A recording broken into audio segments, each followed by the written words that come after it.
नमस्कार। सेहत से जुड़े इस खास कार्यक्रम आरोग्य धाम हेल्थ शो में मैं विनीत आपका स्वागत करती हूं।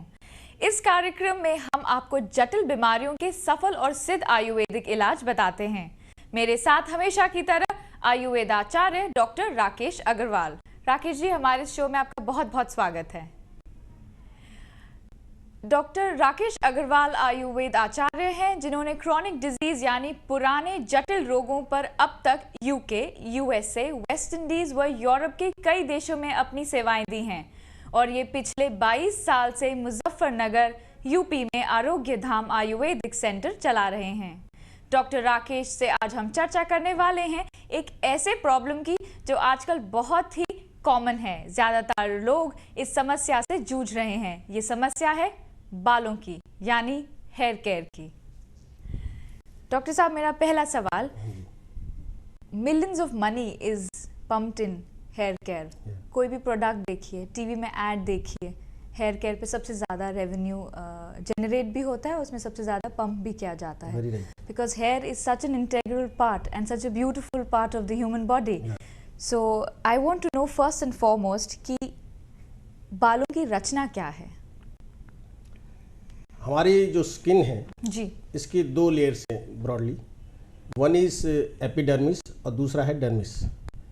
एपिडर्मिस हमारी बाहर की लेयर है और इसमें फॉलिकल होते हैं जहाँ से हमारे बाल पैदा होते हैं, और ये जो फॉलिकल है ये पेपिलिया और हेयर फॉलिकल से कनेक्ट होता है, और ये पेपिलिया जो है इसको ब्लड सप्लाई मिलने से जी, मीन्स इसको पोषण मिलने से बाल पैदा होते हैं। और इसके साथ साथ हमारे नेचर ने हमको गिफ्ट किया है सीबेशियस ग्लैंड से जी, जो सीबम देकर बालों में चिकनाहट पैदा करते हैं। हम यहाँ दर्शकों को ये ज़रूर बता देना चाहेंगे कि बॉडी के हर पार्ट के जो हेयर हैं उसकी डिफरेंट जो पीरियड ऑफ ग्रोथ है और डिफरेंट पीरियड है जिसमें वो ख़त्म होता है जी। फॉर एग्जांपल जो हमारे स्कैल्प के जो हेयर हैं वो 2 से 5 साल हमारी उसकी ग्रोथ पीरियड है जी। जबकि जो हमारी आईब्रोज का है ये 3 से 5 महीने हैं। ये हमारी जो बाल हैं हेयर, मेनली इसकी 3 लेयर्स होती हैं जी, क्यूटिकल, कॉर्टेक्स और मेडुला। जी, जो इसके ग्रोथ पीरियड है हमारे हेयर का, स्कैल्प का, उसको हम कहते हैं एनाजन फेज, और जो इसका जिस पीरियड में हमारे बाल शेड होते हैं जी, या जिस पीरियड में ग्रोथ नहीं होती उसको हम बोलते हैं टेलोजन फेज जी। तो ब्रॉडली जो हमारे बालों की जो रचना है वो फॉलिकल से है। फॉलिकल से। सर, आपने अभी कुछ ब्लड सर्कुलेशन के बारे में बताया। हाँ जी। मैं जानना चाहती हूँ कि क्या रिलेशन है एक ब्यूटीफुल हेयर और ब्लड सर्कुलेशन का। Is this the reason why people go for a head massage? No. Okay. देखिए, हमारा जो बॉडी का कोई भी ऑर्गन है जी, उसको ब्लड सप्लाई अगर होगी जी, तभी नरिशमेंट मिलेगा। अगर ब्लड सप्लाई नहीं होगी तो नरिशमेंट नहीं मिलेगा। मीन्स जो हमारे हेयर को नरिशमेंट मिलता है, पोषण, वो माइक्रो कैपिलरीज में से जो ब्लड मिलता है उससे होता है, और इसके साथ साथ जो सीबेशियस ग्लैंड्स हैं वो बालों को चिकनाहट देती हैं। जी। तो लोगों के जो ड्राई और फ्लेकी और जल्दी ब्रिटल हेयर हो जाते हैं, does it mean that there certain glands are not functioning? या जो हमारे ग्लैंड्स हैं, सीबेशियस ग्लैंड्स, उसमें स्रोत अवरोध हो जाता है, मीन्स उसमें कहीं ना कहीं ब्लॉकेज हो जाती है। तो उसी कारणवश जो है हमारे जो बालों की जो प्रॉब्लम्स है जिसका हम चर्चा करेंगे वो। डॉक्टर साहब, आगे हम चर्चा जारी रखेंगे। पहले कॉलर ले लेते हैं। शहादरा से ये कॉलर हैं। जी, अपना नाम बताइए। हाँ जी, मेरा नाम कृष्ण कुमार है जी। कृष्ण जी, हाँ जी, सवाल पूछिए। हाँ जी, मेरा सवाल है जी, इस स्त्रियों के चेहरों पर अनचाहे बाल जो होते हैं जी, उनके इलाज के लिए आपने एक बार कुछ सेंगर का फल वगैरह बताया था, कुछ उसकी राख बनाकर चेहरे पे मलने के लिए।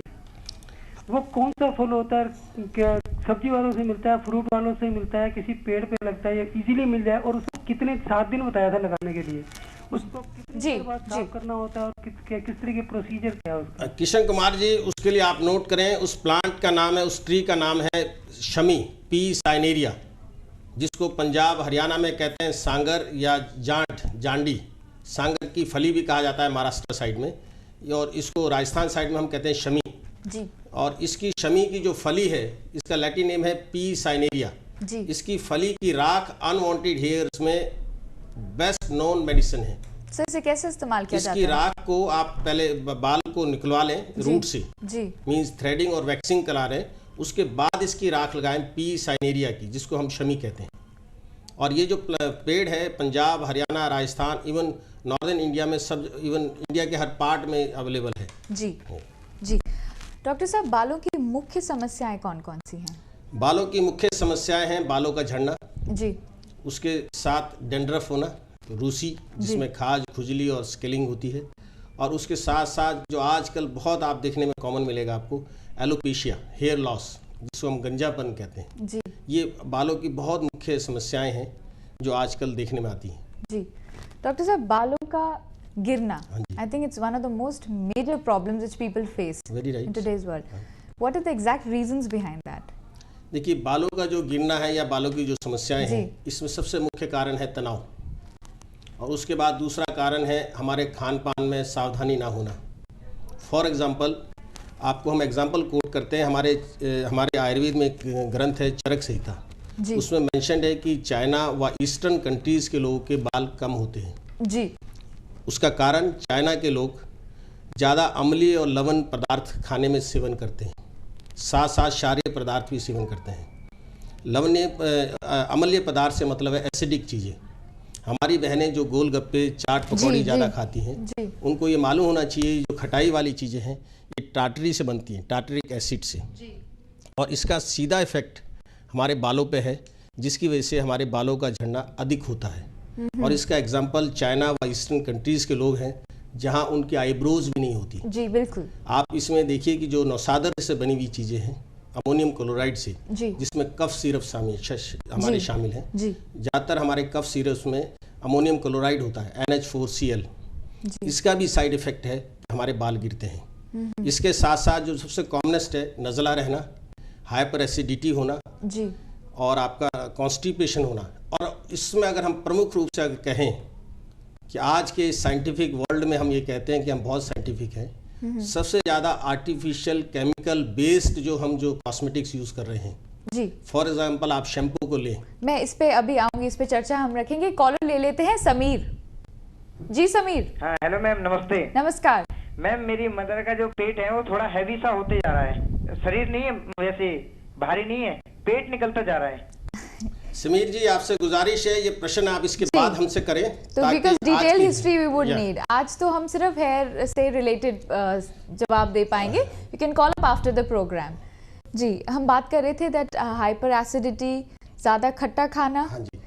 और आजकल जैसे आपने को हमने बताया शैम्पूस हर घर में जी, यूज होते हैं। जी, आज की आप साइंटिफिक कम्युनिटी से या मेडिकल कम्युनिटी से पूछिए कि क्या शैम्पू वर्ड मेडिकल डिक्शनरी में है, द आंसर इज नो।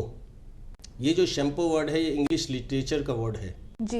हमारे यहाँ रीठा, शिकाकाई, आंवला, सर, उसमें भी तो शैम्पू जैसी तत्व है, मतलब सोपी तत्व है। नहीं, सोफी तत्व मीन्स एक चीज़ है सल्फोनेटेड लारोल, जी। एक केमिकल है जिसके डालने से उस केमिकल के डालने से मैक्सिमम झाग पैदा होते हैं। जी, और एक कॉमन फोबिया है लोगों में कि जितने ज़्यादा झाग होंगे उतने उतनी साफ। ज़्यादा हेयर वॉश अच्छा होगा, जबकि ऐसा नहीं है। जी, आप देखिए, रीठा एक ऐसी हर्ब है जिससे सबसे ज़्यादा झाग पैदा होते हैं। अगर आप उस रीठे को यूज़ करेंगे तो कितने झाग पैदा होते हैं आप देखें। तो कहने का तात्पर्य ये है कि ये जो शैम्पू आजकल यूज़ हो रहे हैं, जी, ये मेडिकल साइंस में शैम्पू कोई वर्ड नहीं है। जी। ये कॉस्मेटिक जो आजकल आए, ये जितने शैम्पू घरों में यूज हो रहे हैं वो बालों के गिरने में भी प्रमुख कारण है। उस पे हम जरूर जाएंगे। अब एक छोटा सा ब्रेक लेते हैं। अब लेंगे एक छोटा सा ब्रेक के बाद बालों की समस्या पर जारी रहेगी चर्चा। कहीं जाइएगा मत।